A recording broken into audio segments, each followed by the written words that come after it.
The United States just struck 4 boats. Netanyahu announced that Israel is striking Gaza. There's a massive hurricane hitting Jamaica. And of course, we still have the government shutdown and all the news around that. There is so much going on. So let me recap all the news for you in a quick little video. Pete Hegseth announced earlier today that the U.S. military carried out airstrikes on 4 separate vessels in the Pacific Ocean.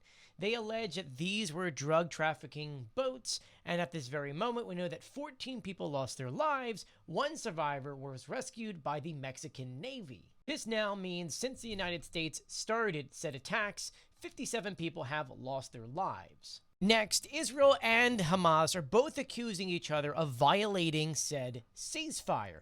Israel, though, did take the ultimate step by doing strikes inside of Gaza. At this moment, we know that at least 9 people lost their lives. Israel had originally claimed that Hamas attacked its soldiers. Hamas said, no, we did not.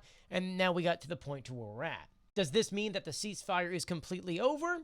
That's still kind of up in the air, since we are seeing countries like Turkey come out saying that Israel was openly violating the ceasefire agreement. Next, Hurricane Melissa made landfall on the western side of Jamaica.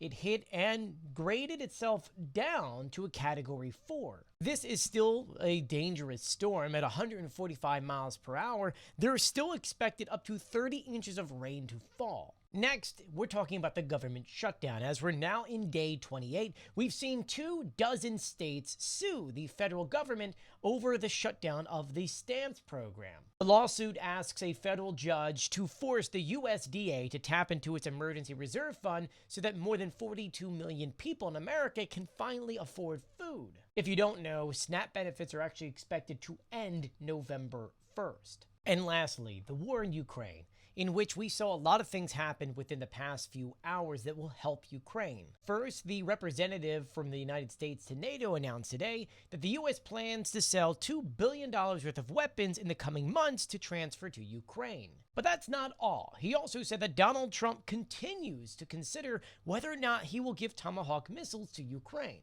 or the possibility that another country could transfer theirs to Ukraine. He also added that Donald Trump could be putting even more sanctions onto Russian oil to pressure Russia to come to the table. And this comes at a time in where Ukrainians could lose the Ukrainian city of Pokrovsk, something that Russia has lost hundreds of thousands of troops and casualties to try to capture for over a year. That, my friends, is your recap. I'll be sure to keep you updated on everything, so please do share my videos and follow me for more.